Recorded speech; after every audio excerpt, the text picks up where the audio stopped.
আমার ভিডিওর স্ক্রিনে ভিডিওটা দেখুন। আল্লাহ বলেছেন আউয়ালু মা খালাকাল্লাহু নূর, নবীর নূর হলো প্রথম সৃষ্টি। আউয়ালু মা খালাকাল্লাহু আরশ, আল্লাহর প্রথম সৃষ্টি আরশ। আউয়ালু মা খালাকাল্লাহু আল কলম, আল্লাহর প্রথম সৃষ্টি কলম। এই কথাগুলো আবুল সরকার বলে যে আল্লাহ এই কথাগুলো এক এক সময় এক এক কথা বলেন, কখনো কলম প্রথম সৃষ্টি, কখনো রূহ প্রথম সৃষ্টি, কখনো নবুয়ত নূর প্রথম সৃষ্টি।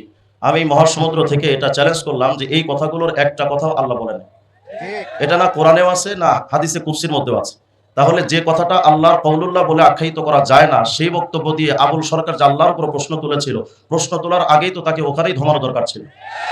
দ্বিতীয় কথা হলো যে এই যে কথাগুলো আসছে, তাহলে এগুলো কথার উৎপত্তি কোথায়? শুধু আবুল সরকারের ব্যাপারটা একটু ক্লিয়ার করা চাই।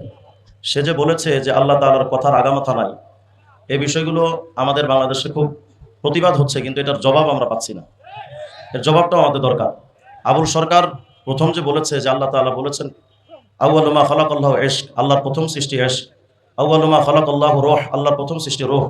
আল্লাহ বলেছেন আউয়ালু মা খালাকাল্লাহু নূর, নবীর নূর হলো প্রথম সৃষ্টি। আউয়ালু মা খালাকাল্লাহু আরশ, আল্লাহর প্রথম সৃষ্টি আরশ। আউয়ালু মা খালাকাল্লাহু আল কলম, আল্লাহর প্রথম সৃষ্টি কলম। এই কথাগুলো আবুল সরকার বলে যে আল্লাহ এই কথাগুলো এক এক সময় এক এক কথা বলেন, কখনো কলম প্রথম সৃষ্টি, কখনো রূহ প্রথম সৃষ্টি, কখনো নবুয়ত নূর প্রথম সৃষ্টি। আমি মহাসমুদ্র থেকে এটা চ্যালেঞ্জ করলাম যে এই কথাগুলোর একটা কথাও আল্লাহ বলেন, এটা না কোরআনেও আছে না হাদিসে কুদসির মধ্যেও আছে। তাহলে যে কথাটা আল্লাহর কওলুল্লাহ বলে আখ্যায়িত করা যায় না, সেই বক্তব্য দিয়ে আবুল সরকার যে আল্লাহর উপর প্রশ্ন তুলেছিল, প্রশ্ন তোলার আগেই তো তাকে ওখানেই ধমানো দরকার ছিল।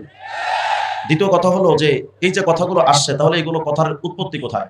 মূলত বিভিন্ন কিতাবের মধ্যে এই ধরনের হাদিস আছে, যেমন আউয়ালু মা খালাকাল্লাহু নূরা নাবিয়্যিক, বেশ কিছু হাদিস আছে আউয়ালু মা খালাকাল্লাহু আল আরশ। এ ব্যাপারে আমরা দেখি তো আবুল সরকার যে হাদিসগুলো বলেছে এগুলোর বাস্তবতা কেমন।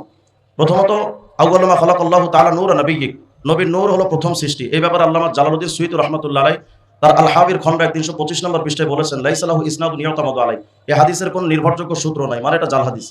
দ্বিতীয় নাম্বার আউয়ালু মা খালাকাল্লাহু আল আকল, আল্লাহর প্রথম সৃষ্টি আকল বলে যে কথাটা আছে, ফাইজুল কাদিরের মধ্যে ইবনে হাজার আসকালানী রাহমাতুল্লাহ আলাইহি খণ্ড 4 510 নম্বর পৃষ্ঠায় বলেছেন লাইসা লাহু তারিকুন ইউসবাত, এটার কোনো প্রমাণিত সনদ নাই, মানে এটাও জাল। তিন নাম্বার আউয়ালু মা খালাকাল্লাহু আযজা ওয়া জাল আন-নূরা ওয়া যুলমা, আল্লাহর প্রথম সৃষ্টি আলো এবং অন্ধকার। তারিখে তাবারির মধ্যে ইবনে জারির তাবারি রাহমাতুল্লাহ আলাইহি খণ্ড 1 34 নম্বর পৃষ্ঠায় বলেছেন গায়রু মুসনাদ, এটারও কোনো সনদ নাই।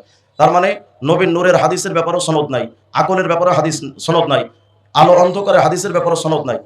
আরেকটা দাবি করেছিল আবুল সরকার আউয়ালু মা খালাকাল্লাহু ইশক, আল্লাহর প্রথম সৃষ্টি ইশক। দুর্ভাগ্যজনক ক্রমে এটা কোনো জাল হাদিসের কিতাবেও নাই।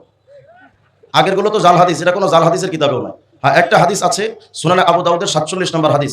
উবাদা ইবনে সামিত রাদিয়াল্লাহু আনহু বলেন যে হুজুর সাল্লাল্লাহু আলাইহি ওয়াসাল্লাম বলেছেন ইন্না আউয়ালা মা খালাকাল্লাহু তাআলা আল কলম, আল্লাহর প্রথম সৃষ্টি কলম। ফাকালা লাহু উকতুব, কলমকে বলা হলো তুমি লেখো।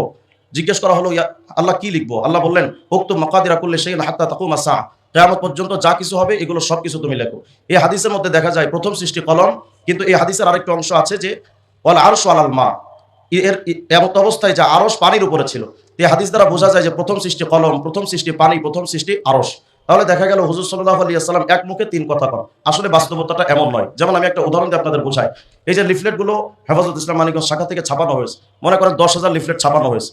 এটা প্রথম ছাপাতে 10,000, দ্বিতীয় ছাপা আর বের করা লাগে নাই, প্রথম ছাপাতে 10,000। তাহলে এই যে ছাপাটা 10,000, এটাও প্রথম ছাপা। 10,000 নম্বরে যেটা বের হয়েছে ওটাও কিন্তু প্রথম ছাপা। যদি দ্বিতীয় পর্যায়ে কোনো আরো 10,000 ছাপানো হতো, সেগুলোকে বলতো দ্বিতীয় ছাপা। তাহলে এটা হলো এই 10,000-এর প্রত্যেকটা লিফলেট প্রথম ছাপা। আমার বক্তব্য হলো দুনিয়ার একটা প্রেস থেকে যদি প্রথম ছাপাতে 10,000 লিফলেট যদি বের করা সম্ভব হয়, আমার আল্লাহর পক্ষে 10,000 কেন 10 কোটি সৃষ্টি প্রথম চান্সে বের করা বা সৃষ্টি করার ক্ষমতা আছে না নাই? তাহলে এই প্রশ্ন কেন করা হলো? কারণ ও আবুল সরকার নয়, যাতে আবাল সরকার। এখন প্রশ্ন আসতে পারে যে এটা 10,000 লিফলেটের এটা প্রথম, এরপরে পর্যায়ক্রমে একটার পর একটা বের হয়েছে।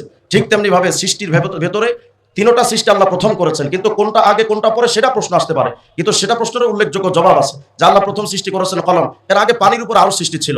সুতরাং এগুলো নিয়ে তো কোনো মতনৈক্য হওয়ার কোনো সুযোগ নেই, প্রশ্ন তোলারও সুযোগ নেই। কিন্তু নাস্তিকবাদ এই কথাগুলোকে নিয়ে বেশি ছড়াছড়ি করছে। কারণ হলো ফরহাদ মাজহার আর বাংলাদেশের যত নাস্তিকবাদ মেঘমাল্লা সহ নাস্তিকবাদ এই বাউলদেরকে সাপোর্ট দেওয়ার পেছনে গভীর ষড়যন্ত্র আছে। আজকের ভিডিওটা যদি আপনাদের কাছে গুরুত্বপূর্ণ লেগে থাকে তাহলে সবাইকে দেখার সুযোগ করে দিবেন, শেয়ার করে। আপনাদের কাছে অনুরোধ।